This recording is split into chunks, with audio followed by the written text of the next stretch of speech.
এই উইন্টারে ম্যাজিকের মতো ড্যান্ড্রাফ আর চুল ঝরা একদম উধাও হয়ে যাবে এমন একটা আমি ম্যাজিক্যাল হেয়ার অয়েলের কথা বলবো। আমি এটা ইউজ করেছি, দেন তোমাদেরকে সাজেস্ট করছি। অয়েলমেন্ট ন্যাচারাল হেয়ার অয়েল, যার সমস্ত ইনগ্রিডিয়েন্টস ন্যাচারাল।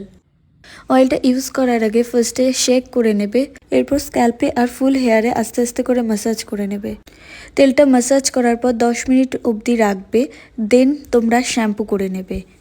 আর এই অয়েলটা ইউজ করে আমি ভীষণই স্যাটিসফাইড, তাই তোমাদের সাথে শেয়ার করলাম। বেশ কিছুদিন ধরেই আমার ভীষণ পরিমাণে হেয়ার ফল হচ্ছিল, স্ক্যাল্প ডাল হয়ে যাচ্ছিল। আমি ন্যাচারাল কোনো হেয়ার অয়েল সার্চ করতে করতে আমার চোখে এই অয়েল মিটের ন্যাচারাল হেয়ার অয়েলটা চোখে পড়ে, যেটা কালঞ্জি হেয়ার অয়েল। বেসিক্যালি এটা কালো জিরে দিয়ে রেডি পুরোপুরি, আর কালো জিরে চুলের জন্য ভীষণই হেল্পফুল। তো তোমরা একবার ট্রাই করে দেখতে পারো, ভীষণই ভালো। অর্ডার করার জন্য visit their website and order now.